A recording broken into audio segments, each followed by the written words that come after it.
presented by The Boys, taking the fight to superheroes on Amazon Prime Video on July 26th.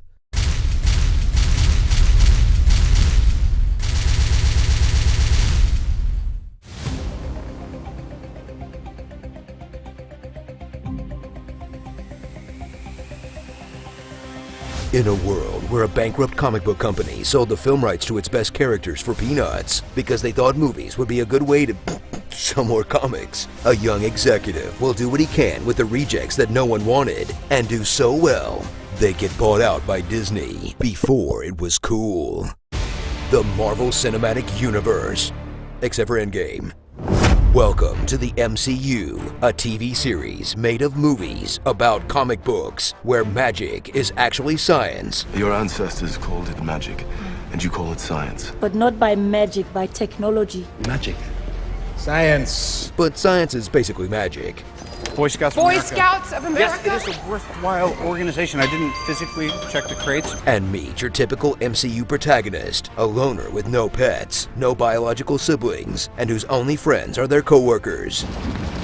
Aww, whose personality can range from lighthearted quipster. I'm sorry, Earth is closed today. To stern, duty-bound military type. You get hurt, hurt him back. You get killed, Walk it off. And on a long enough timeline, everyone becomes a quipster. Bitch, please, you've been to space. Follow along on their heroes' journeys, where after a motivating Uncle Ben situation, they'll get a transformational hairstyle, cut some carbs, and find the strength to boldly say their superhero name out loud. I'm Captain America. I am Iron Man. I'm Thor, son of Odin. I'm Ant-Man. I'm Groot. Nick Fury. I'm Peter, by the way. Doctor Strange. Oh, you're using your made-up names. I'm Spider-Man, then. Star-Lord. Who?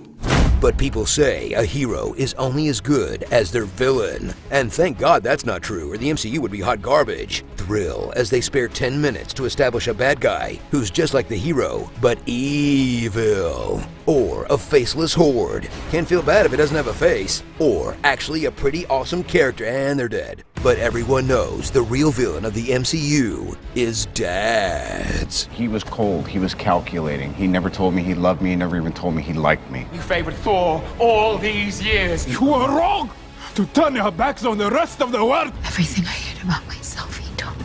Well, of course I have issues. That's my freaking father! I will hunt my father like a dog and I will tear him apart slowly, piece by piece, until he knows some semblance of the profound and unceasing pain I know every single day.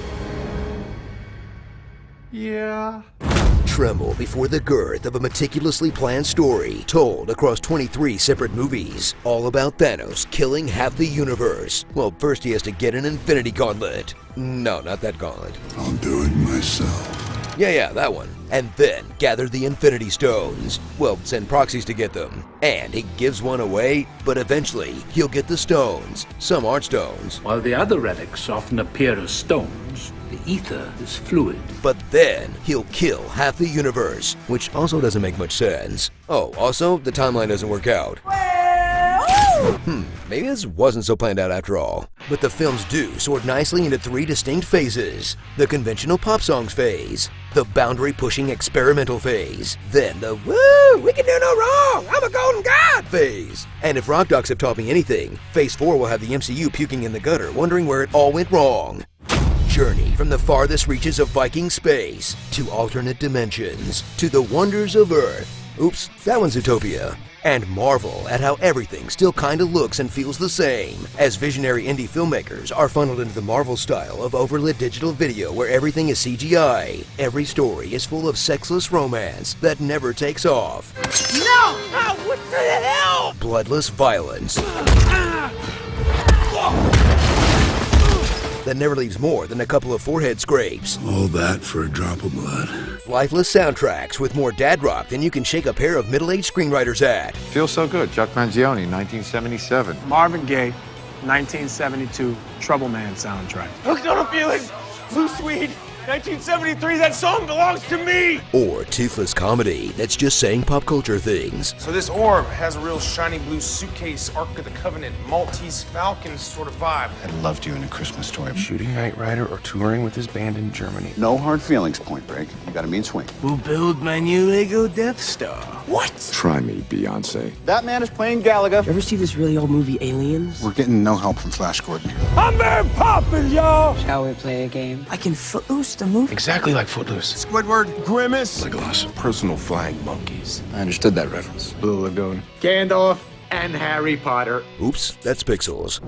So settle in for an interconnected movieverse that had a 1 in 14,605,000 shot of working. But those odds didn't stop every other studio from awkwardly mashing their IPs together like a junior high dance floor, leaving Marvel as the only one standing in a dying industry. I could do this all day. But launching a whole new industry of Marvel movie news, theory and analysis, channels that just complain about Marvel movies, and even comedy web series that would have died a long time ago if Marvel movies weren't so popular.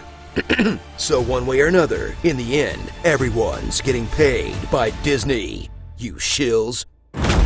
Starring science geniuses. It could achieve heavy ion fusion at any reactor on the planet. Quantum phase is when an object moves through different states of matter. An Einstein-Rosen bridge is a theoretical connection between two different points of space. It's a wormhole. A quantum system would revert back to separate states of matter. Why didn't you just reprogram the synapses to work collectively? When did you become an expert in thermonuclear astrophysics? Last night.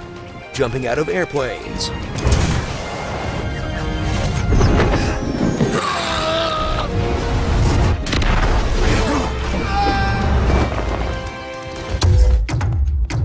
People of color. Leg scissors.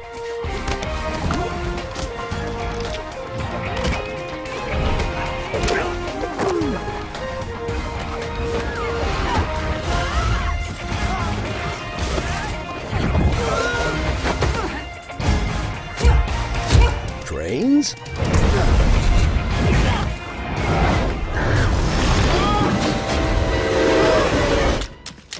Audis. Unless you're Ant-Man, then you get a Hyundai and you like it. Dual wielding.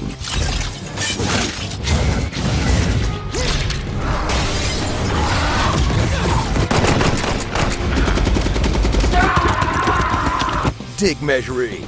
You have a big gun. You are not the big gun. Tony, don't be jealous. No, It's not like raging fire. It's all like smoldering fire. My record, 21 feet. Not bad. You? 65 feet. Whoa. Yeah. Huge. 65. You get an Iron Man suit, and you get an Iron Man suit, and you get an Iron Man suit. Weird non-Stan Lee cameos. Hey, the Oracle of Oracle. Good idea for an electric jet.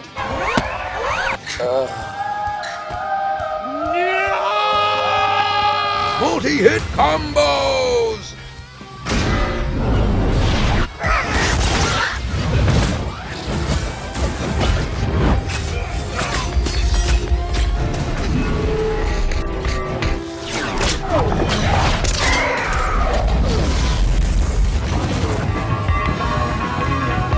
Are you sure you know how to fly this thing? You know how to fly this thing?